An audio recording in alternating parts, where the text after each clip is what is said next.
This is what fields in Mississippi County typically look like in May. But not this year.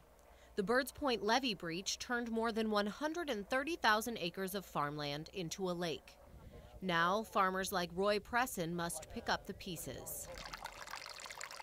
All we can do is let the water go down and work with what's left.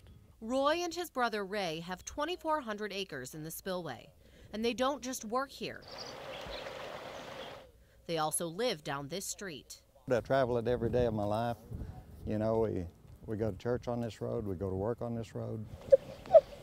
That makes this especially hard for their families.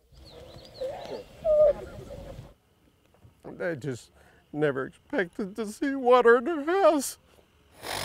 The Army Corps of Engineers insists blowing the levee was necessary to help save river communities and stabilize the levee system as a whole. The sacrifice that these people are making is for the greater good, and their sacrifices are going to benefit hundreds of thousands of people all through this region. Across the river here in Cairo, they are seeing some small improvements. When we were here on Monday, water covered this road just behind me, and as you can see, it has gone down. River levels at both Cairo and Paducah dropped after the blast, but not as much as many were anticipating, and that has farmers worried. Well, I hope it has worked for somebody. I'd hate to think we did all this for nothing. In Mississippi County, Missouri, Emily Finnegan, News 3. Meanwhile, News 3's Emily Finnegan is in Carbondale right now in a neighborhood where a lot of people had their power knocked out. Emily, what can you tell us from there? Well, hey, Eden. Yeah, we're here along College Street, and I was talking to the Ameren crews today, and they say that this area saw the worst damage that they saw in their travels around Jackson County, right here in Carbondale along College Street. Basically, crews have been out all day long along this street, and they are still out right now, restoring all sorts of services. Power is, of course, the main one that we're looking at, but we also have seen cable trucks and people just working all day long, city crews as well. Everyone's priority today has been getting the lights back on. It's pretty bad. You know, nobody likes not having power. It makes things really difficult. Michael Cuellar is one of the many frustrated people doing their best to cope without electricity. His Carbondale neighborhood suffered some of the worst damage in Tuesday's storm. That's left his house in the dark and forced Cuellar to get creative. Flashlights and candles, cell phones. The other night I came home and there wasn't a flashlight around, so I had to use my phone to, you know, get some stuff. We found 7 Ameren crews working in just a 2-block area here along College Street. They're trying to restore power to about 500 people that have been without it in this part of town. And as you can see behind me, some residents haven't even been able to start their cleanup yet. This car was crushed by a piece of roof that flew off the Public Safety Center Tuesday night. The city is working to replace the roof, but everyone is racing the clock, with the forecast calling for more storms in the next few days. Time to go to work, boys. That's all I got to say. In Heron, John Thornton got power back at his store Thursday morning.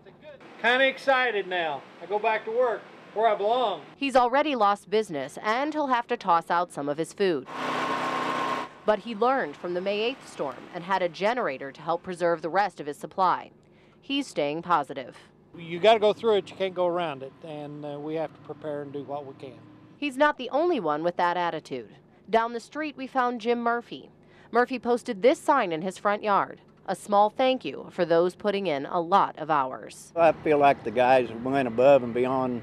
They let their family life and everything on hold to take care of the emergencies and stuff, so I really appreciate it. So now the question on everyone's mind is what's coming up weather-wise tomorrow and into the weekend. Behind me is some of the damage that the storm on Tuesday caused to the city public safety building, and people have just started their repairs. They don't have them finished yet, and we're already looking at more bad weather headed our way. That was the #1 question people asked us about today. What is coming our way this weekend? For now, live in Carbondale, Emily Finnegan, News 3.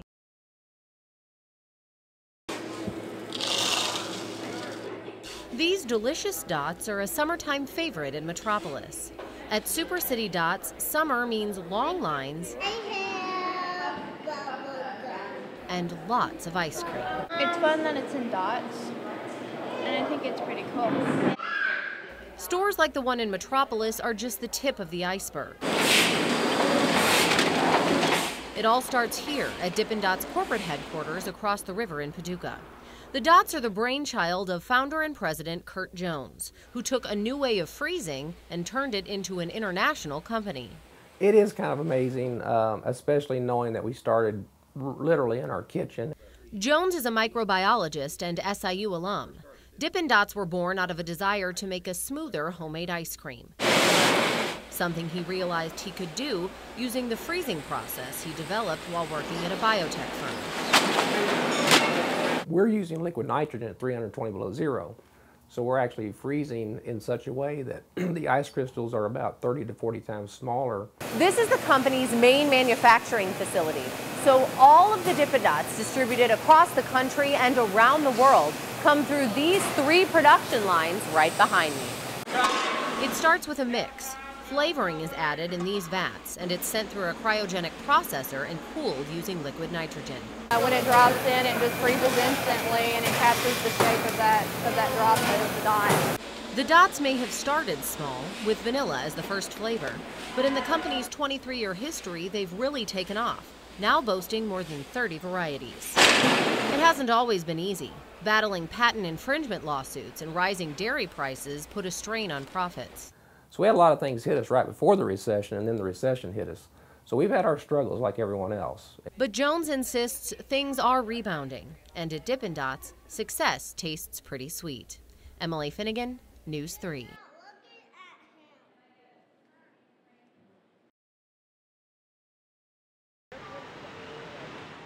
If you were planning on getting behind the wheel of a new car this year, you might want to buy sooner rather than later. Toyota dealers like Jeff Mayer are anticipating a shortage. That could mean certain colors and features are harder to get. We anticipate that to happen probably sometime in June or July, as far as probably a little bit of tightening of our inventory. Toyota is working to recover from the devastating earthquake and tsunami that hit Japan last month. The natural disasters damaged suppliers, many of which make electronic components used in cars. You can't have one missing part and still run the line and build a car, put it to the side and finish it later. That just doesn't work that way. The timing couldn't be worse. Usually in the busy spring and summer season, Marion Toyota has 200 cars on the lot and another 150 on the way. That's new cars. Mayer plans to build up his stock of used vehicles to help offset the shortage. Toyota seems to have taken the hardest hit, but other manufacturers are seeing problems too. I mean, everybody uses suppliers out of Japan, mostly for electronics. Ford was notified 4 paint colors won't be available, 1 shade of black and 3 of red. Only one company in the world makes those pigments, and it's less than 30 miles from the damaged Fukushima nuclear plant. Mayer explains it's an evolving situation. But it's just something we'll have to deal with. You can't predict something like this. For now, all dealers can do is wait and see. In Williamson County, Emily Finnegan, News 3.